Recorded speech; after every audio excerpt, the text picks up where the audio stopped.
One night in September 1828, in a small cattle enclosure in what is now South Africa, one of the most powerful men the African continent had ever produced fell under the spears of his own brothers. He did not die in battle, surrounded by enemies who feared his name. He died undefended, betrayed, on an ordinary afternoon, at the hands of his own blood. His name was Shaka, and for 12 years, he had done something no one before him had managed. He took a clan so small, so insignificant, it barely counted 1,500 people, and turned it into the most feared empire in all of southern Africa. This is the story of how he got there, and how it all led to a death that, nearly 200 years later, remains wrapped in conflicting accounts, colonial silence, and an unmarked grave no one can point to with certainty. Shaka was born around 1787 in the region known today as KwaZulu-Natal. He was the son of Senzangakona, chief of the small Zulu clan, and Nandi, a woman from the neighboring Langeni clan. Their relationship broke the customs of the clan, and that stain fell on the son before he ever took his first step. The Langeni are said to have mocked Nandi's pregnancy, calling it Ishaka, the name of an intestinal parasite, implying she wasn't pregnant at all, only sick. The insult stuck. It became his name. When Shaka was 6, his parents separated, and he grew up among the Langeni, a people who despised his mother and by extension despised him. It was a childhood of rejection, marginalization, and, by several accounts, constant bullying from other boys. But it was in that harshness that something else was forged. A tall, powerfully built boy, with a need to prove his worth that would never fade. In 1802, the Langeni drove Nandi and her son out. They finally found shelter among the Mthethwa, under the protection of the great chief Dingiswayo. And it's there, at 23, that Shaka's life changes direction. Dingiswayo recruits him for military service, and the outcast boy proves to be a warrior unlike any other.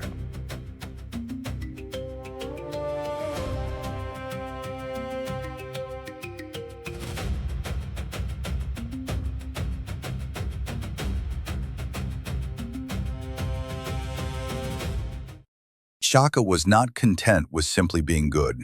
He completely reinvented the way Southern Africa waged war. Until then, battles between clans were almost ceremonial. 2 lines of warriors would exchange throwing spears from a distance, and the weaker side would retreat before large-scale bloodshed occurred. Shaka saw this as a waste. He replaced the long throwing spear with the ikla, a short, broad-bladed spear designed for brutal hand-to-hand combat.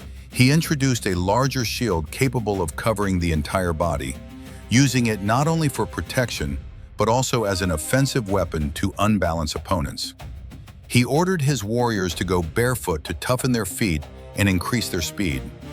Anyone who refused was executed. He also created the formation that would become legendary, the Buffalo Horns. A strong central force pinned the enemy in place, while 2 flanking wings swept around to encircle them from behind. Meanwhile, a reserve force was kept facing away from the battlefield, preserving its discipline until the moment it was needed. When his father died in 1816, Shaka became leader of the Zulu clan, then one of the smallest among more than 800 Nguni clans in the region, with the military backing of Dingiswayo. From that moment on, his expansion was relentless. Clan after clan was defeated, and rather than being wiped out, the survivors were absorbed into the Zulu army. Within just a few years, a people numbering around 1,500 had become a nation with tens of thousands of warriors. This was also the era of the Mfikane, or Difakane, a period of war, upheaval, and mass displacement that swept across southern Africa between 1815 and around 1840. To this day, historians continue to debate how much responsibility Shaka bears for its devastation. 19th century British colonial sources, written by men such as Nathaniel Isaacs and Henry Finn, portrayed Shaka as a bloodthirsty tyrant responsible for the deaths of as many as 2 million people. Historian Dan Wiley, among others, argues that much of this narrative was crafted to justify the later British seizure of Zulu lands. The more savage the African king appeared, the easier it became to convince the world that colonialism had brought order to a continent supposedly consumed by barbarism. As is so often the case with empires forged by the sword, the truth lies somewhere between heroic myth and colonial propaganda. What is not disputed is this: Shaka ruled with an iron fist. Any sign of disobedience was met with immediate execution. Yet it was not a battle or a political conspiracy that began to unravel the man who had built this empire. It was a personal tragedy. In 1827, his mother, Nandi, died. Shaka's grief was not merely personal, it became a policy of terror.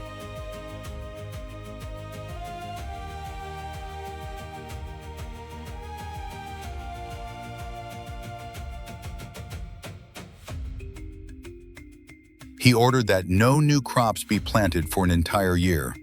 He banned the consumption of milk throughout the kingdom. According to contemporary accounts, he had pregnant women executed and is said to have put to death around 7,000 people for failing to mourn the Queen Mother deeply enough.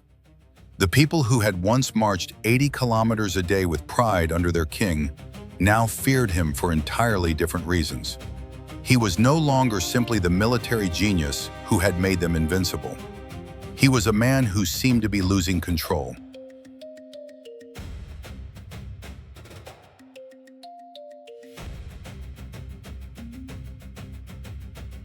September 1828. Shaka's kingdom had never been so vast and never so fragile from within.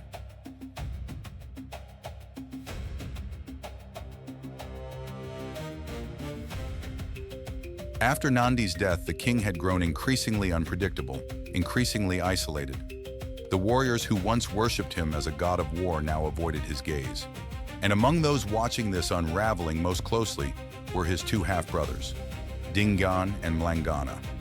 It isn't clear exactly when the conspiracy began to take shape, but the plan involved three men: Dingaan, Mlangana, and a trusted court official, an Induna named Mbopa. Mbopa was the key piece, a man Shaka trusted with direct access to the royal residence and the movements of the guard. The timing was no accident. The royal residence was left undefended. Many of the elite regiments had been sent on a military campaign, leaving the king with a reduced escort. It was the opportunity the conspirators had been waiting for. On September 22, 1828, Mbopa orchestrated a carefully planned distraction. The exact details vary by source, but the goal was clear: draw away the attention of the few guards present and open a window of vulnerability around the king. It was through that window that Dingaan and Mlangana moved. The killing blows were struck with spears, the same weapon, the ikulwa, that Shaka himself had introduced and turned into the symbol of Zulu military power. There is a brutal irony in that. The king who reinvented war through a close-quarter stabbing spear died exactly the way he had taught his warriors to kill. Up close, without hesitation, with no room to run. Shaka's body received no state funeral. According to the most widely repeated accounts, it was disposed of in an abandoned grain pit, a storage hole normally used for cereal, which was then hastily filled with stones and mud, as if the goal wasn't just to kill him, but to erase the place where he rested. The exact location of that pit remains, to this day, a mystery. A monument stands near a site believed to be close to the grave, but no one can confirm with absolute certainty that it's where the founder of the Zulu Empire truly lies. After Shaka's death, Dingaan took the throne, and the first thing he did was what many usurpers do: a purge. He systematically hunted down everyone loyal to Shaka, consolidating his power through a mix of force and persuasion that would stretch on for years. The empire Shaka built survived his death. But it never had the same man at its head again. And without him, the British, who had already been circling the coast since 1824 at the newly founded Port Natal, slowly began to covet that land. Decades later, in 1879, the world would witness the Anglo-Zulu War, the final clash between the empire Shaka had raised and the empire that would eventually swallow it.